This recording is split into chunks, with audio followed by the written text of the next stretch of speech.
Hello, everyone there at Saving Grace Bible Church. I hope all is well in sunny Sarasota.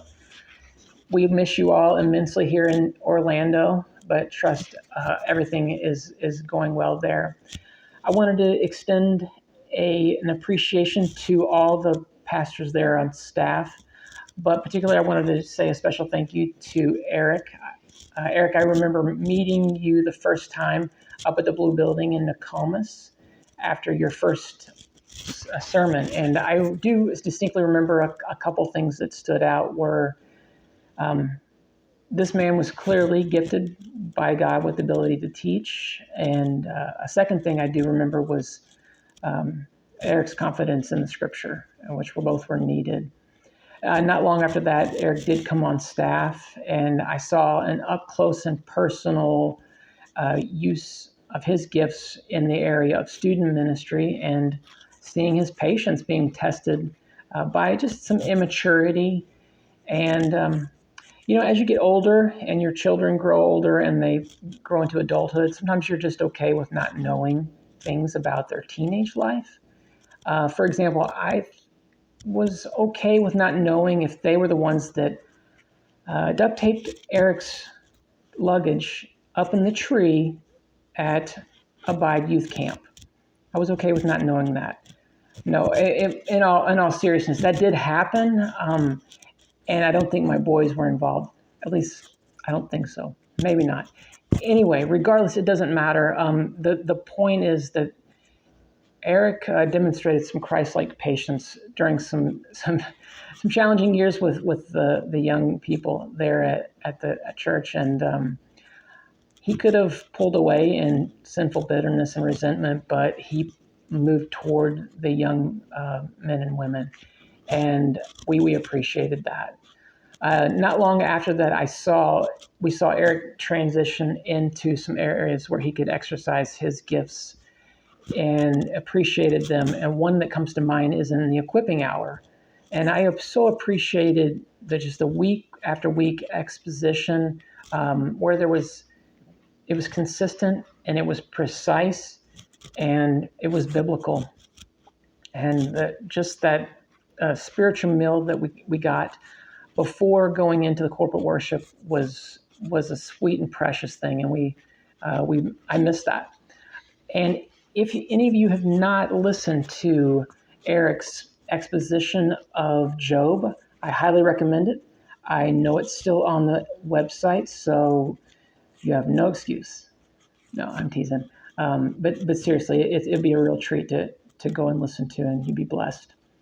The second thing that I do recall that really blessed my family was his love and care toward us during some really, really difficult times.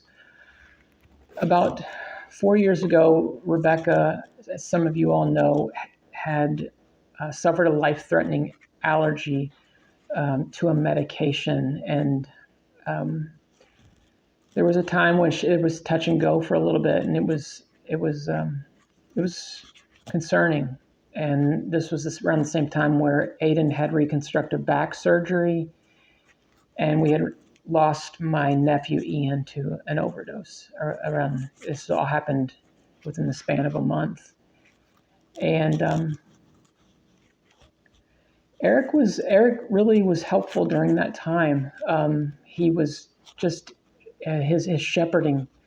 He knew when to lean in and listen, and lean in and give guidance, and we appreciated that immensely. I forever will.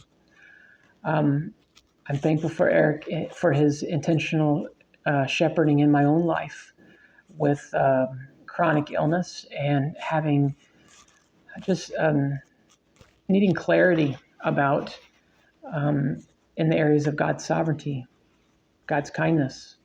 How do I relate to God with established disability? And at the time, I had a relapse, and how do where does this fall in a biblical category? And Eric was just fantastic in giving me shepherding my heart.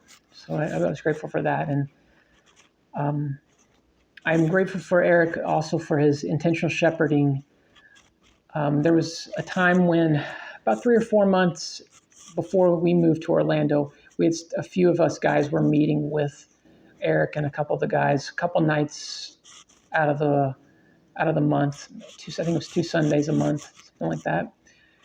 And I was introduced to a resource called Proactive Discipleship, but more than that, Eric demonstrated that, and he lived it, and he just helped out immensely in those areas, and that was the impetus behind me doing the shepherding and discipling that I do now here in Orlando. And as a result of his teaching in those meetings that were more intensive, my discipleship and shepherding is more thoughtful. It's more intentional and it's more purposeful into to the people that I pour into. Last thing, I just want to say, Eric, thank you for treating the truth as precious. Thank you for your wise counsel to the body, and thank you for intentionally shepherding the flock of God. I'm reading currently a short exposition on Acts 20 by Alexander Strout. And one thing he said was a healthy, you'll know what a healthy shepherd looks like is this if they smell like their sheep. In Saving Grace, Eric Borgstrom smells like Saving Grace Bible Church sheep. And I say that with a term of endearment. I know it sounds funny, but in all seriousness, I thank you. I'm grateful for your ministry, for giving yourself away and meeting the needs of the body with the gifts that you've been given. Thank you, brother. Love you.